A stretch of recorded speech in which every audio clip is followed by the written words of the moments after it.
Hey, girlfriends, how are you treating yourself when you are having, that conversation that goes swirling in your head and you're talking to yourself? Are you talking to yourself like you are your biggest critic? You're judging yourself?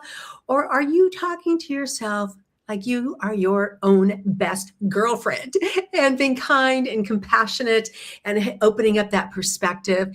Well, guess what? We're going to be talking about that today. And, life is just richer with our girlfriends. So, what if you had your best girlfriend with you all the time?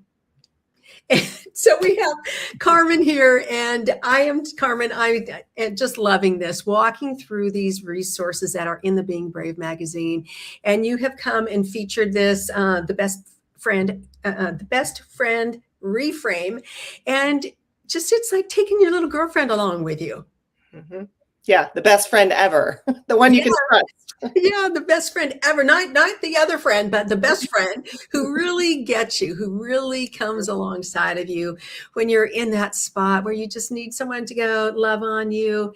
And, we don't come to these resources just like, oh, they pop in our head. A lot of times there's a story that goes along that got you here in the first place.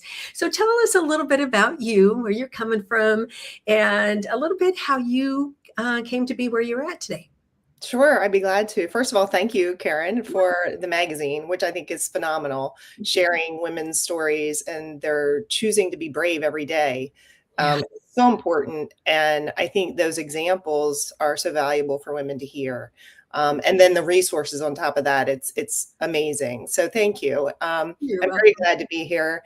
And you're right, these things don't just pop out of thin air. Usually when we have a message to share, it's because we've lived through something, we've gone through something, which is how we've learned it. And now we want to share it because we don't want everyone else to have to go through the same struggles, the same decades, of struggle that we did. Yeah. And so that definitely describes my story. I was a good girl. I did the expected things for the most part. And I tried to make everybody happy. Yeah. I tried to make my family happy, my parents, my teachers, my bosses, my clients when I had my own business, and I did very well. Right? I kept people happy. I achieved, and I got burnout. Because you can't keep going at that pace if you are not also focusing on, what do I actually want? Right. So I wonder how many other women, just even with what you said so far, we have these little, put I relate in it. Have you been a people pleaser, living to the expectations of others, being the good girl, being the do it all girl. So you can be pleasing in all these different spaces of your life. I can relate to a lot of those. Yeah. And for me, it's interesting. Like I said, I did well for the most part. Mm-hmm. Where I did not do well was romantic relationships. Mm-hmm. I really struggled. And I always ended up in these very unhealthy, with alcoholics, with somebody that was unavailable for one reason or another. And I got to a point where I was like, what? Why is this such a struggle for me? Mm-hmm. And it took me being in another relationship with an alcoholic, and he was living with me. So it was 24/7, right? Mm-hmm. And I got to the point where I had to ask him to leave because I knew it wasn't healthy for me anymore. So I wasn't ending the relationship. I was just like, we need space or we're going to kill each other. And I finally got to the point where I had to ask for help because I did not know where to go. I did not know what to do next. There seemed to be no clear answers. And so I did. And I started counseling, and I started getting into some personal development, like coaching programs, places where I felt held, where I felt safe, where I could share my stories and not feel judged. Yeah. Because I was really good at judging myself. And that really shifted so much for me to be able to express what I was feeling, what I was thinking, and be able to get it like out of my head, out of my body. And like, it's like it sets it free, right? And then you can look at it. Then you can look at it with more perspective. Yeah. And yeah. Yeah, and I love this because so ladies, if you're not familiar with our Being Brave Tour magazine, it's these short little prompts. It's like, go grab your cup of coffee, go sit on the couch, a little me time for 10 minutes. And sometimes maybe in 5 minutes, maybe you just want to answer one of the questions. But I, like you said, put it on paper. And it's not like I'm not a big journaler.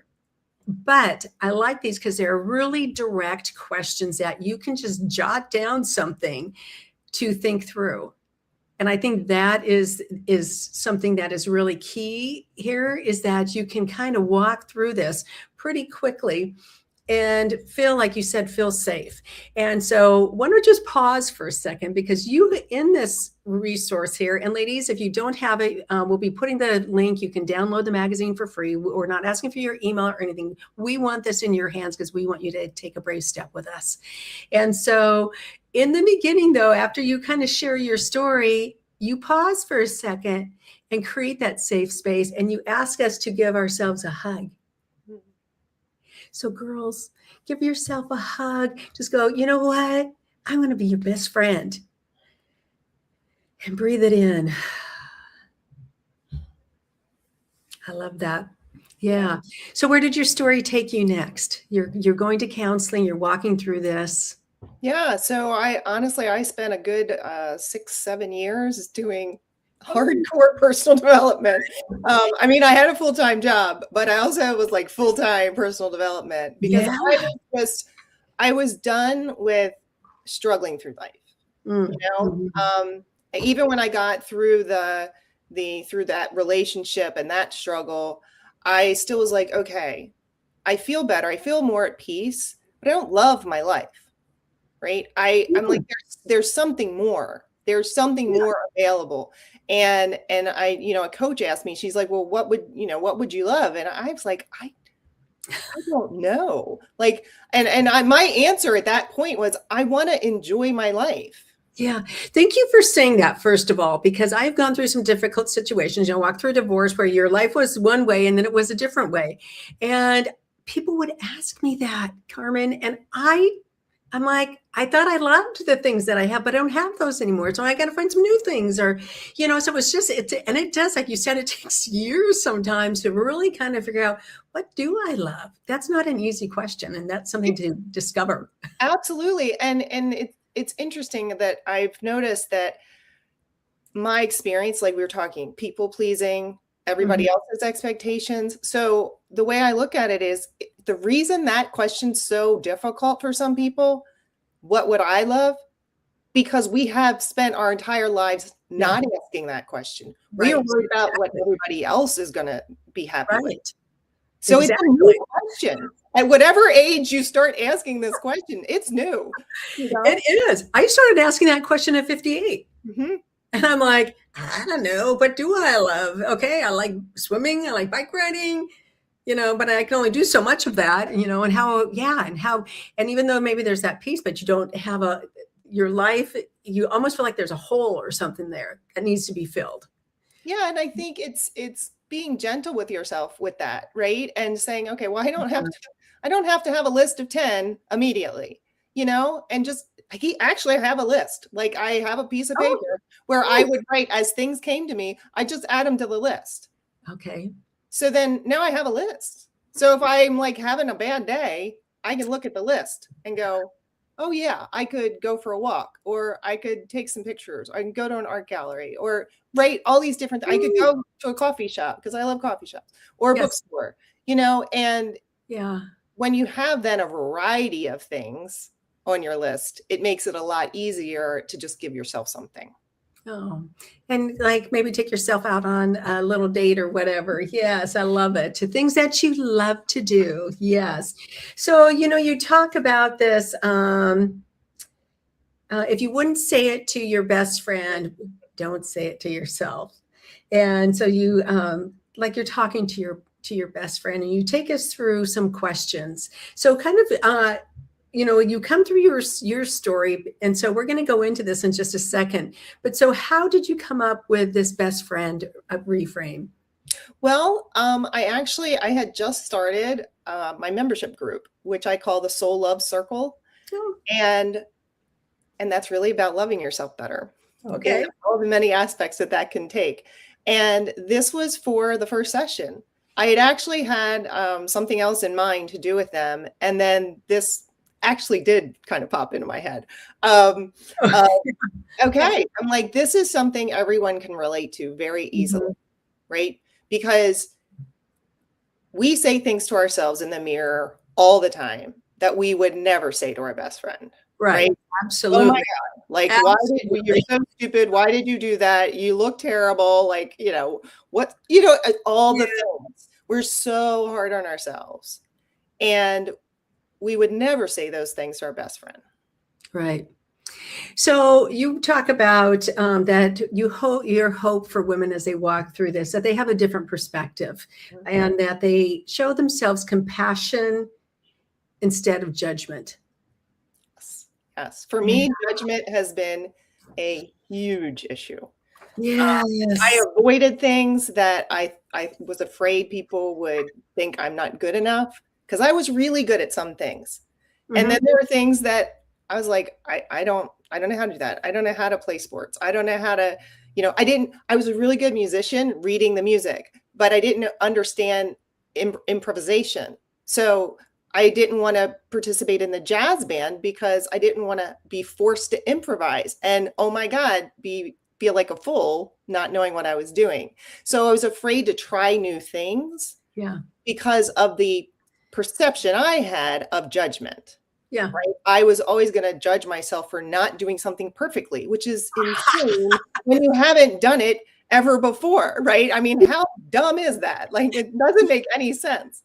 I know. And I'm even reading this and I'm laughing because one of my things is I don't like to do things wrong. And so I actually could show up in that space of, oh, I've already done something wrong, even though I haven't done anything yet. And I show up that way and, oh, I must have done something wrong. Always thinking that, oh, it must be my fault and I must have done something wrong. And you have that in here and it's like, what have I done wrong? And it's like, girlfriend, we don't have to be perfect. So let's start a conversation with ourselves. So tell us what this looks like. Yeah. So what I invite you to do is, think about your life right now and something that's bothering you, something that feels like, it's a challenge, that you may be beating yourself up about, and just journal that out. I say that the worst place for your thoughts to be is in your head. Like, get them out. Free the thoughts. Free the thoughts, because when they're just circling, you're trapped in that, and if you can put them on paper or if you can tell them to someone safe, it sets them free and then you can look at them. Yes. But while they're in your head, you're stuck in them. So, you know what is so funny is that because sometimes other people can see things in us, that maybe we're dealing with that we're not identifying, and becoming aware of things is key, first of all. And my son called me out on something last night. He goes, Mom, you're coming from a place of fear. And I said, huh? I said, I am. And so that is kind of my thing. I can sometimes live in the fear, react to the fear, and then I'm whatever situation I'm bringing that fear along with me, and it's not, it's the kind of sometimes the fear of doing something wrong, or the fear of saying something right, or the fear of not living to others' expectations. So it's not just, it's like compounding these different things. So, and this is what I love about this, is that I also am walking through these little prompts and everything. And I have been learning so much about myself. Oh, that's wonderful. Yeah. It's like having these little counsel sessions. Yeah. It's free. You come and join us, Absolutely. So what's something maybe that, as you're talking about this, the situations that may be challenging you lately, what do some of those look like for some of the ladies that you've worked with? Well, it could be a situation at your work. Say you're having misunderstanding or an unspoken disagreement, like your supervisor expects one thing and you want it to be a different way, right? And no one's saying anything about it, or it could be something, in your relationship with your partner or with your child, where there's like somebody's misbehaving, right? They're behaving in a way that makes you uncomfortable, right? And it can be in any aspect of your life. It could be about not making enough money, however you define that. It can be anything that's like taking up mental space that you keep dwelling on, right? Yeah. Like free those thoughts and put them on this paper. Absolutely. I have to say, I will guarantee you that it will never make it worse if you write it down. Oh, yeah. And I think sometimes too, it allows you to kind of breathe. Yeah. Because I hold my breath. I had a doctor one time say, hey, he goes, do you know you hold your breath? And I'm like, I'm kind of holding that thought in, or that feeling. And so just getting it on paper is helpful, even if it's jotting it down sometimes, because I don't like writing, sometimes in full sentences. I'll just like, you don't have to. That's what I feel like. There's no rules about journaling, right? It can be anything. You can write lists, you can make a story, you can write song lyrics, you can do whatever you want. But just get those thoughts and those feelings out. Yeah. And I like what you said here too. You don't have to understand everything. No, don't try to understand it. Don't edit. Don't try to make it sound nicer. Like, don't hold anything back. Like, you can burn this after you're done. Like, yes, nobody needs to see our journal sheets. No, that will defeat the purpose if you're thinking about other people reading it. So yes, this is your diary that no one is ever going to read. Yes. Okay. Now this second question. This one really hit a note with me. I will tell you. It says, "What are you making this situation mean about you?" This is something I have been dealing with for quite a few years. And this is something that other people would say, they say, you're making the situation about you and it has absolutely nothing to do with you. But I made it all about me because I made up a story and didn't stick with the facts. And, they must have meant this. And they must, making these assumptions, making a story and making it so I could maybe be the victim or have the pity party or I feel so sad. They've hurt my feelings and all those things. And so to tell us kind of how we walk through this. Yeah. So, for example, if you are with that job situation where you're not speaking your mind and your supervisor seems like they want something different from you than you want, then you might think, well, I'm failing as an employee because I'm not making my boss happy. You could think it means that you're weak because you're not standing up for yourself. Right? It can go many different ways. Oh, yeah. And a lot of it, and you might write all of those down, right? It might be a combination of those things. And a lot of it, I think, comes from all of our conditioning, up to that point, like what our experiences have been. Those are the patterns that will tend to repeat, right? So if we're used to feeling like a victim, we might interpret it as poor me. And the bad things always happen to me, like, or it was good, so of course it wasn't going to last, or right. And it's what you're going to find in this is, and again, it's not about judging yourself. It's just noticing. It's just noticing, how am I interpreting this situation? Because the situation is really just facts, like you said, right? And all of our feelings come from our interpretation of the facts. Right? So if your supervisor's not happy with you or you're not happy with the job the way it is, okay, those are facts. You're a bad employee, you're weak, you're failing. Almost all are interpretations. Interpretation is choice. We get to choose our interpretations. So those are the stories we tell about the things that are happening, about those facts. Okay. The story we are telling ourselves about those facts. Yes. Yeah. So like the next question then is, how does that interpretation make you feel? Because then you can see, oh, this is actually making me feel less than. It's making me feel powerless. Yeah. Helpless. Yeah. Right. So you can then go, oh, wait, maybe this story's not good for me. I mean, really. Right. Really. Yes. Maybe this is not, but wait, there's more to the activity, but this just like this is a great pattern to get into of questioning the stories we tell ourselves. Right. Right. Yeah. Yes. Okay. So what's our next step in this process? So now we've told our story. We've gotten the feelings out. We've figured out how we're interpreting it, how it makes us feel about ourselves.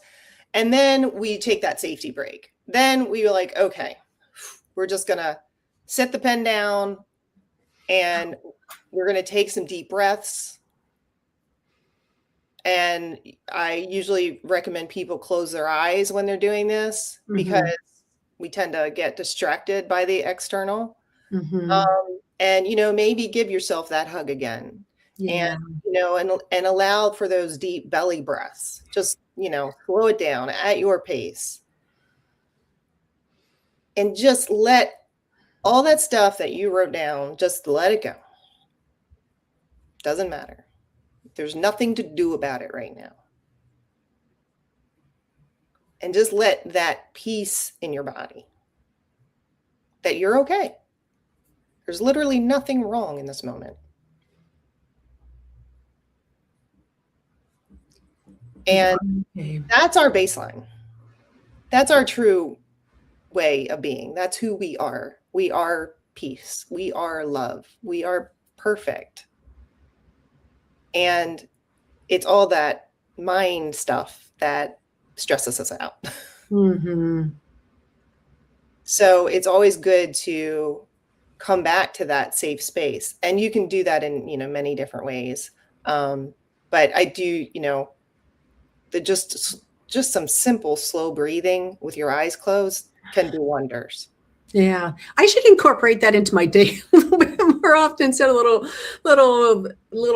alarm or something like, okay, now let's go to that safe space and absolutely, yeah, absolutely. So, but we're not done yet. We still no, we're not. No. So what then I invite people to do is go back to that first section where you wrote down everything, right?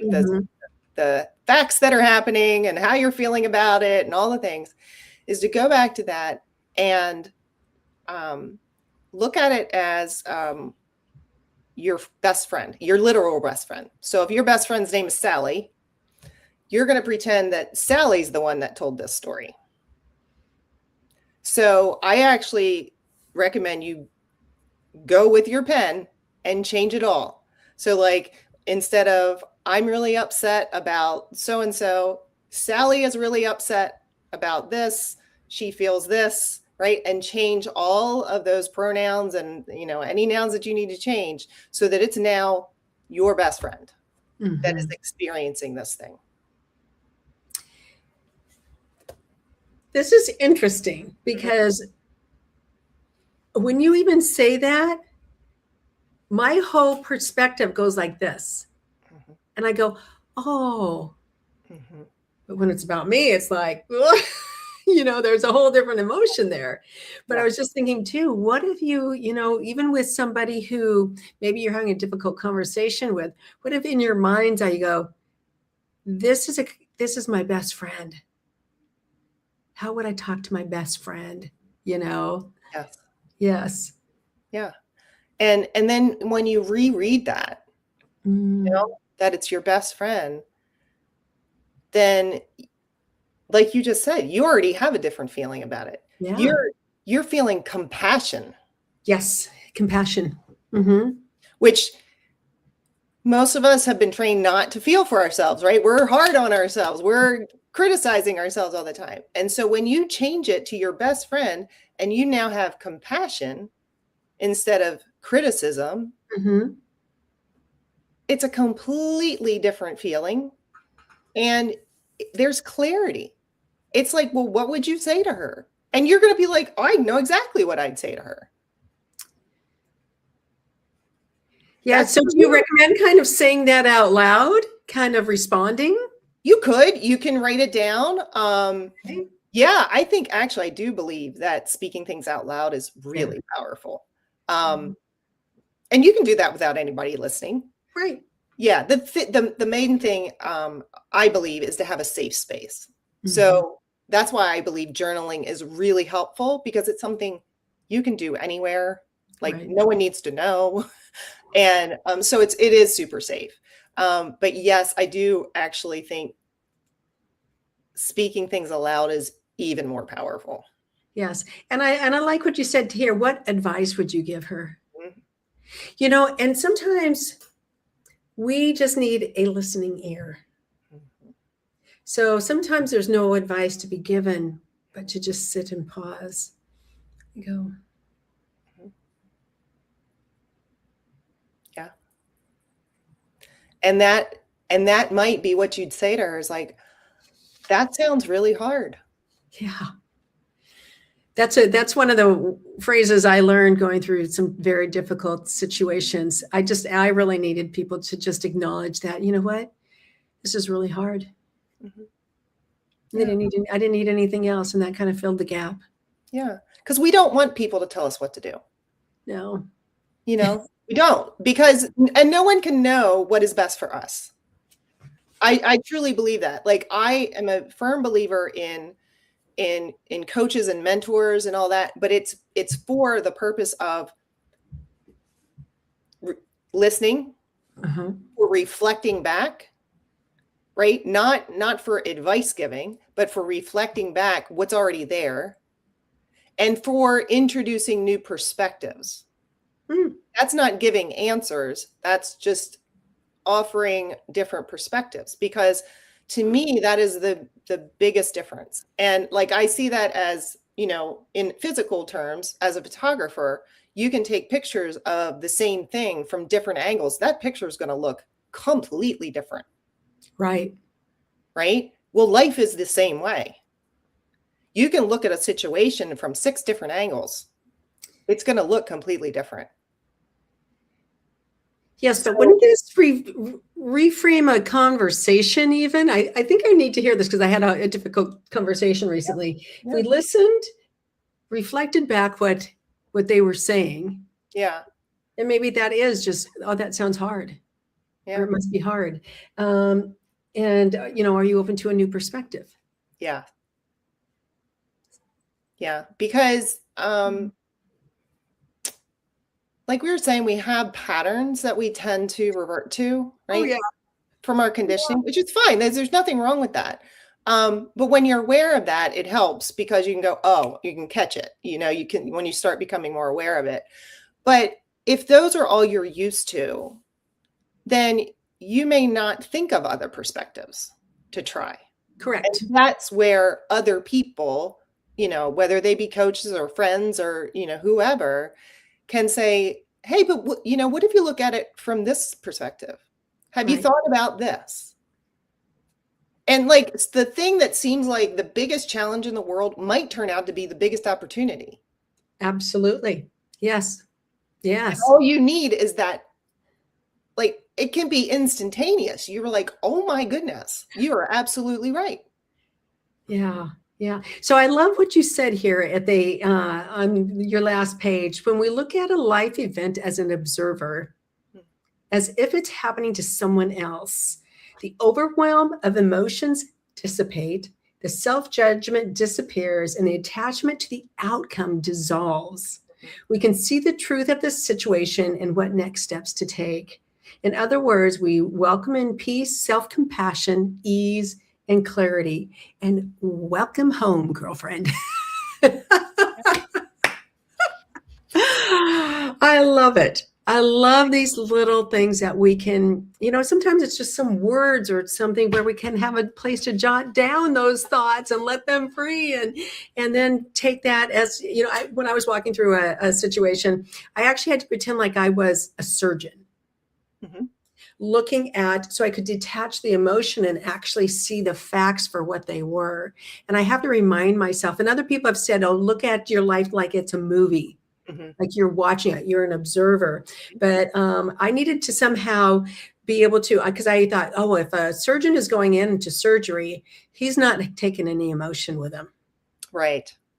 He's just looking at what's in front of him and looking at the facts and what needs to be done. And so that's helped me so I could kind of cut that cord of the emotion. But this really helps you kind of process that, because we do have those thoughts and those emotions that, we bring the stories around them. Yeah. And and one thing that we didn't talk about was the attachment to the outcome. That's really, really important, right? Because when it's our own thing, then we have one certain outcome that we want, right? We're stuck on that. That's what we want to happen. And, regardless of how it happens, that's what we want. When it's our girlfriend, we want them to be happy. We don't care what the specific outcome is, other than we want them to be happy. We want the best for them. So when you can look at your own situation like it's your friend's, mm-hmm. then you're going to be more open to different outcomes. Mm-hmm. And that is really important, because that allows for the other perspectives. That allows for you to let go of that illusion of control we don't have, and I think that is a really important part of that, which could be a whole nother conversation, but I just wanted to point that out, because that could be a whole nother conversation. We may have to let it go of outcomes. So that's a whole nother good one. So as we're kind of wrapping up here, let's just real quick go through what are the steps, and what is your hope that they get out of this? Sure. Yeah. So again, it's, take that situation that you're facing, that you're struggling with, that's occupying the mental space, write it out, all of it, the feelings, the thoughts, get it on paper, and look at, okay, well, what am I making this mean? And how am I feeling about myself based on what I've written down? And then you take that safety break, and you make sure you feel safe and loved, absolutely exactly the way you are. There's nothing wrong. And then you go back and you cross out your name and you put your best friend's name and you reread that story that you wrote. Mm-hmm. And you ask yourself, what would I say to my best friend if she told me this story? Yeah. And then you take that advice and you take that to heart. Yeah, I love it. And what are you hoping women get out of this? I really hope that women start being nicer to themselves. Nicer, kinder to themselves. Yeah. Having more compassion, not beating themselves up for all these things that they haven't done right, mm-hmm. Or haven't done yet. Life is here to be experienced. It's not a test. And I would love for them to love themselves exactly where they are. And I believe that frees them up to experience such a more beautiful life, which is what I want for everyone. Yes. And, as we discover these things, we find the beauty within us too. And my hope for women as they're walking through this exercise and some of the others, that you honor who you are and you celebrate you. As you walk through this, and maybe you laugh after you put your friend's name in there and you're going, oh, I can't believe I was thinking that. And maybe laugh at some of those things, or laugh at those fears, and as you're facing these different things. So ladies, I hope that you'll enjoy this magazine and to walk through this exercise if you have a situation you're walking through. So Carmen, what would be the next step for somebody with you if they were to go through this, and what would they do next? Sure. And I do have a 15-minute walkthrough available. If somebody wants to get on the phone and do this or on Zoom and do this, I'm happy to do that for no fee for that. And then I have the Soul Love Circle, which is my membership group. And we meet twice a month. And it's really a space where we get to do this. We do actually do some journaling and we do speak aloud. And it's a safe space where you get to get that stuff out of your head, right? Get it out. And then feel loved, feel safe in that. I've had people tell me, like, I never had a space where I could just share my feelings about things without consequences, right? Because if you talk to your family members about a family situation, consequences, right? But what we really need is a place to get this out. So that we can then have the clarity to know how to move forward. And it's a really beautiful space. Right now, it's mainly journaling and speaking.